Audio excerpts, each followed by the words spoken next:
ధర 5 రెట్లు పెంపు వంటి నిర్బంధాలను ఎదుర్కొన్న చిన్న పారిశ్రామికవేత్తలకు ఊరట లభించింది. కృష్ణా జిల్లా మల్లవల్లి పారిశ్రామిక పార్కులో ఫ్లాట్లు పొందేందుకు 8 ఏళ్లుగా నిరీక్షించిన 377 మంది చిన్న పారిశ్రామికవేత్తలకు విక్రయ ఒప్పందాల రిజిస్ట్రేషన్ ప్రక్రియను కూటమి ప్రభుత్వం మొదలుపెట్టింది.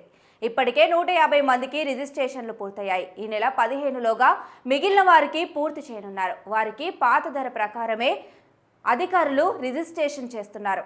ఇక్కడ వందల చిన్న పరిశ్రమల ఏర్పాటుతో 2 ఏళ్లలో 800 కోట్ల పెట్టుబడులు, 7,000 మందికి ఉపాధి లభించనుంది.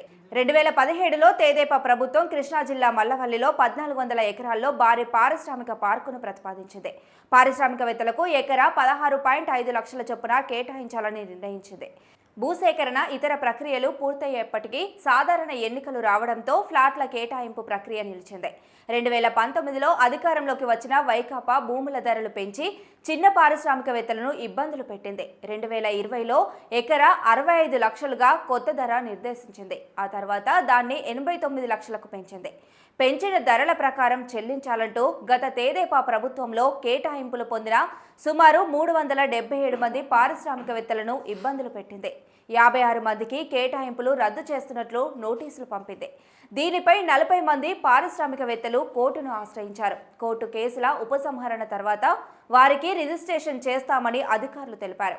రిజిస్ట్రేషన్ పూర్తయినప్పటి నుంచి 6 నెలల్లోగా నిర్మాణ పనులు ప్రారంభించి 2 ఏళ్లలో ప్రాజెక్టు పూర్తి చేయాలన్నది ప్రభుత్వ నిబంధన.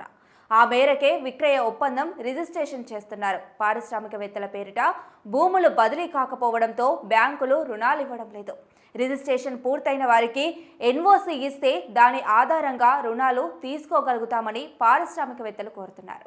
సుమారు 32 మందికి కేటాయించిన ఫ్లాట్లలో భారీ గుంతలు ఉన్నాయి. వాటికి ప్రత్యామ్నాయంగా మరో చోట ఫ్లాట్లు కేటాయించాలని లబ్ధిదారులు విన్నవిస్తున్నారు. సేల్ అగ్రిమెంట్ రిజిస్ట్రేషన్ సమాచారాన్ని ముందు రోజు రాత్రి కాకుండా కనీసం 2 రోజుల ముందుగా అందించాలని, రిజిస్ట్రేషన్ ప్రక్రియను పగలే పూర్తి చేయాలని పారిశ్రామికవేత్తలు కోరుతున్నారు.